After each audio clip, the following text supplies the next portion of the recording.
Well, Peter, we are so excited that you're going to be coming to see us at the temple pretty soon. Tell us a little bit about what we can expect from an evening with Peter Sagal. Well, I mean, if people know my radio show, Wait, Don't Tell Me, they probably know a little bit about me, which is that I tend to talk about current events in, shall we say, a less than respectful way. I guess I can say this in the context of doing an appearance in a synagogue, but I sort of see myself as, in the tradition of the great Jewish tumblers, the old comedians who used to get up and wave newspapers and say rude things about our betters.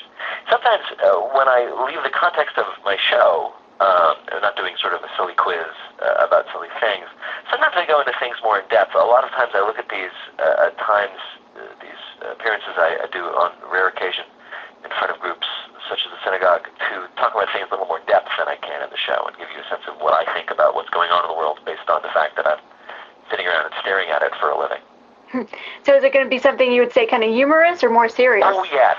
I'm very insecure, and if the audience in front of me is not laughing every 30 seconds or so, I begin to think you don't like me. If I remember correctly, I got big laughs from my own bar mitzvah speech, so I'm not going to give it up now. Okay. So what do you know about the Twin Cities Jewish community? I know a lot more about the Twin Cities than I do about the Jewish community there because I lived in the Twin Cities, thank you very much, from 1992 to 1995. I lived in Minneapolis in Powderhorn Park where I was a playwright at the Playwright Center and had a wonderful time. I met my wife there. I was not a member of the Jewish community, although I occasionally stopped by a synagogue for the occasional social occasion. I know that you tend to live out in St. Louis Park.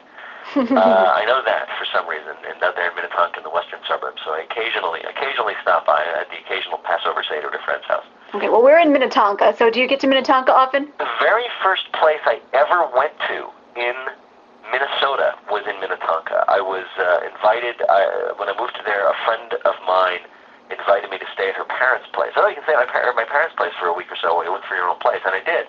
And it was this mansion right on the lake in Wayzata. And so that was my introduction to Minnesota. I was like, oh, this is how everybody lives here. This will be nice. It was also July, so it was really nice as well. So I just assumed Minnesota life would be staying in mansions on Lake Minnetonka on beautiful summer days. That's how it all began. Later, things changed.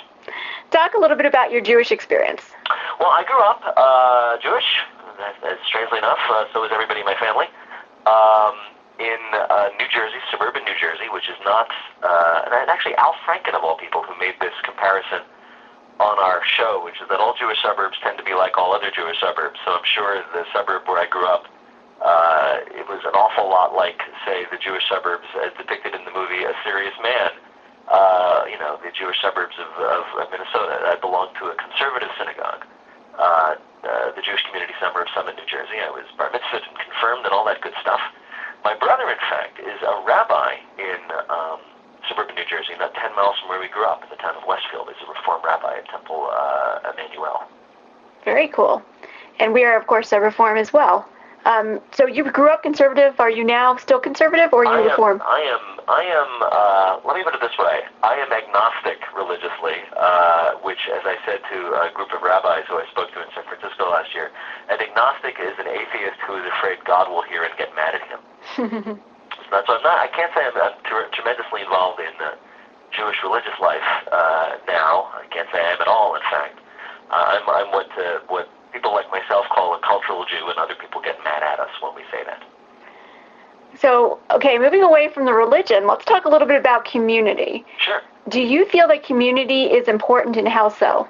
Oh, well, absolutely. I mean, and you don't need me to tell you this, because one of the perhaps overwhelming themes of modern life is people desperately trying to find communities in a time when we're being atomized. I mean, all these technologies that everybody goes on about, Facebook, and Twitter, they're all about reaching out and finding people to talk to, which is the definition of a community. In fact, I have a pet theory that the thing that explains a lot of our politics these days is people desperately sorting themselves into tribes so they can have somebody to hang out with that they feel they can agree with. It's sort of a reaction to the otherwise placelessness of, I know I'm getting kind of recondite on you, but I think it's huge. I think that it's like a deep human need, and sometimes it can be used, I think, to nefarious purposes, the need for community.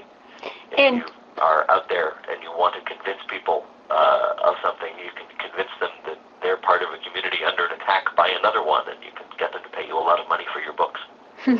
Talk a little bit then about how this event is going to help bring community together. Well, I mean, it's all I can talk to you about is that I am part of the public radio community, which is a great one to be a part of. I mean, one of the nice things I get to do in my life is travel around the country, often with my show, sometimes not.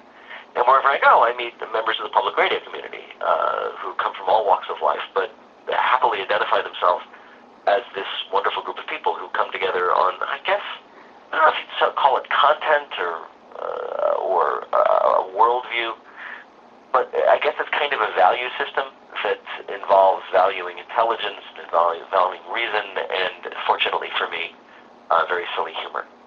And one of the things that's nice is when I go on the road and talk to people who listen to my radio show in particular, it's fun. It's like we're having little chapter meetings.